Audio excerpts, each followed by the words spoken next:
আপনারা দেখছেন মুর্শিদাবাদ মিডিয়া সত্য খবর এখন আপনার নাগালে। আমাদের চ্যানেল সাবস্ক্রাইব করুন, দেখতে থাকুন, সঙ্গে থাকুন। কিন্তু লক্ষ্য করেন কিন্তু বিজেপির ক্ষমতা আসতেই তো শ্রীমান আসমিনকে বাংলায় ফিরিয়ে আনা হয়েছে। দেখুন, বিজেপি সর্বসময় ইসলামকে টার্গেট করে চলার চেষ্টা করে।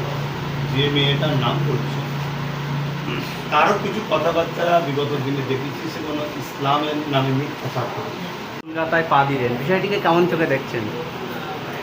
কে কোথায় যাবে না যাবে সেগুলো আমাদের দেখার কিছু নেই, কিন্তু যে যার নাম বলছেন সে সমাজে ফেতনা ছড়ায়, মিথ্যা বলে মানুষের মধ্যে ধর্মীয় ভাবাবেগে আঘাত দিয়ে ফেতনা ছড়ায়।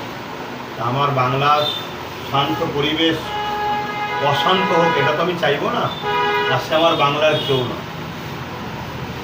অতএব সে যদি এসে নতুন করে বাংলায় একটা বিশেষ ধর্মকে টার্গেট করে বাংলার পরিবেশকে নষ্ট করতে চায়, এর জন্য সরকার দোষী হবে। অতএব কে কোথায় যাচ্ছে এগুলো দেখার সময় আমাদের নেই, কত এরকম সমাজে ঘুরে বেড়াচ্ছে, আমাদের তুই যাচ্ছে। তিনি এসেই বলেছেন যে আমি ভেবেছিলাম হয়তো আমার লাশ আসবে, কিন্তু দেখলাম না, আজ আমি সশরীরে আসলাম।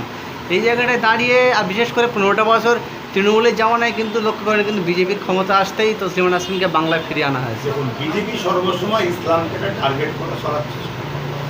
যে মেয়েটার নাম করছে তারও কিছু কথাবার্তা বিগত দিনে দেখেছি, সে কোনো ইসলামের নামে মিথ্যা করে।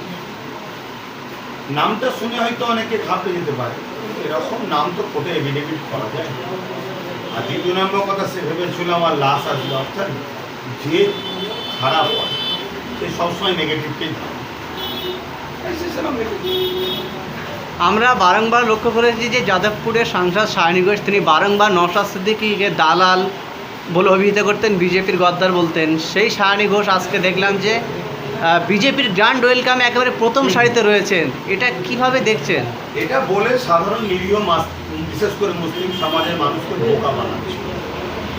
সাধারণ মুসলিম যারা ওর কথা শুনে বোকা বেড়েছিল তারা এর সুন্দর জবাব দিতে পারবে। এক তো আমাকে যখন জিজ্ঞেস করেছেন, আমি একটা কথা বলি, টাকা দিতি তার অধিক আগেও বলেছি, যে টিএমসি সেই বিজেপি, যে বিজেপি সেই টিএমসি। এখন নিতে গেলে একটু ভালো টিএমসি মন্দ টিএমসি বলতে হয়, তো এটা বলা হচ্ছে, কিন্তু সবাই একই।